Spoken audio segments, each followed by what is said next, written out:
While I was exploring the indie mega booth at PAX earlier this year, I came across a little game by the name of Karma Incarnation 1. This was a somewhat abstract, psychedelic, point-and-click adventure that puts you in control of a small soul who sets off to rescue a loved one who has been captured by evil spirits. Initially, the plan is to be born as a giant dragon, but instead you find yourself reborn as Pip, a lowly worm who must solve a gamut of puzzles to get back on the track to rescue his, pink thing.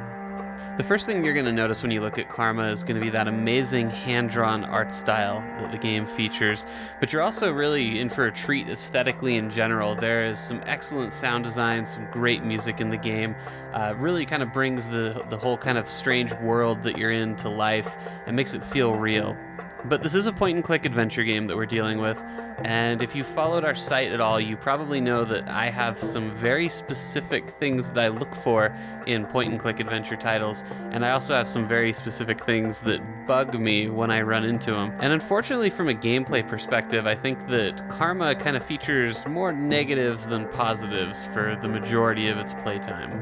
I think the biggest problem by far that plagues Karma is its speed. Everything, and I mean everything, takes way too long. Your character's movement speed is super slow. There are a ton of animations that you'll sit through, conversations with people, transitions, even just getting a hint feels like it takes too long. It's a situation where that amazing hand-drawn art is kind of working against it in this case because it is so detailed, but it takes a long time to load. There's this hourglass that's spinning in the corner, and you are going to be watching that thing spin for the entire game because everything takes so long. Look how long it takes me to give this broccoli a blowjob. I mean, it's ridiculous. It's crazy. There are kind of two big things that the game promises you. One, it promises a psychedelic experience, and on that front, I think it absolutely delivers. There's this ability that you have called your astral sight. It's this little icon in the bottom left corner. You can click there or press spacebar to turn it on, and it'll basically make everything super trippy, and it looks really cool, and I think you should definitely do drugs and play this game, because I'll bet it's pretty fucking sweet. Now, the other big selling point is moral choice, and for everything that Karma delivers in the psychedelic department, it really kind of fails to deliver in the moral choice department. There are a lot of situations that you'll find yourself in where you can choose to help or hurt somebody, and 90% of the time, the only real incentive to do one or the other is kind of just based on your mood.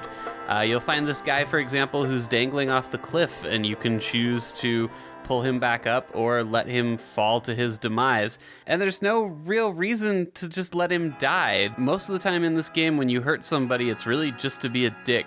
Now, I will say that speed comes back into play here, so I ran into this guy on top of the tree, and he obviously wanted something, but every time I clicked it, I didn't get a hint, or he never expressed like whatever he wanted.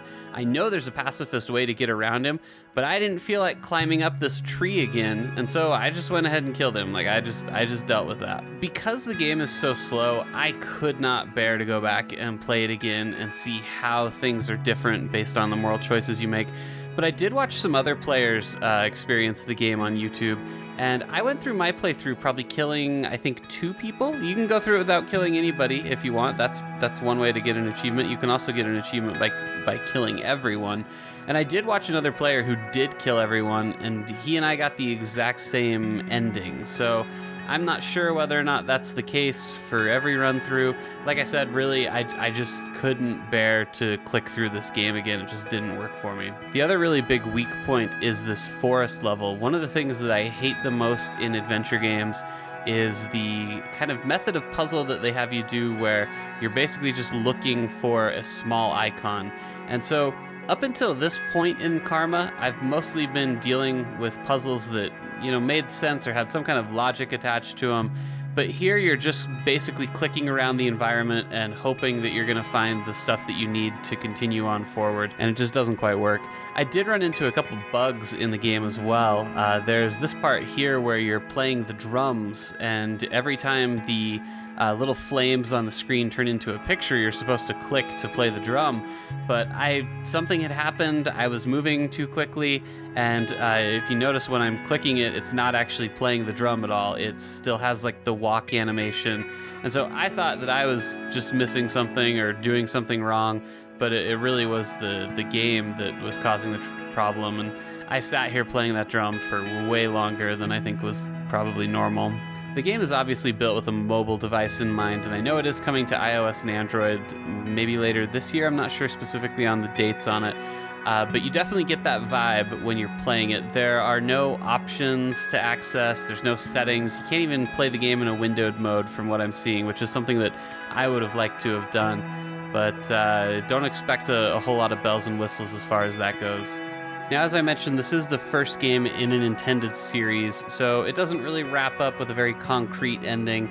It's possible that all these choices that you're making could come back in future entries in the series or something like that. So it's hard to say for absolute certain where this is going. I just know that in its current package, it didn't quite work for me as an adventure game. So normally we wouldn't actually give a score for an episodic title, but Karma actually looks like it's going to be released as separate games. So there's no season pass. Buying the first episode doesn't guarantee you copies of the future ones. So we're going to treat this kind of like a standalone title, and we will be giving it a review score. Like I said, the game's biggest strength is really its art style. So if that's something that speaks to you and that you really enjoy, I don't want to discourage you too much from picking this up. It's a relatively small investment. The game's $8. It only takes a little under 3 hours to play, probably closer to 2, depending on how stuck you get. So, I mean, there's no real harm, no foul. But having said that, as an adventure title, it's not perfect, and we're going to be giving it a 2 out of 5. That's going to do it for us today, guys. Go ahead and subscribe to the channel if you enjoyed this review, and be sure to check out our full website at enemyslime.com. And thanks for watching.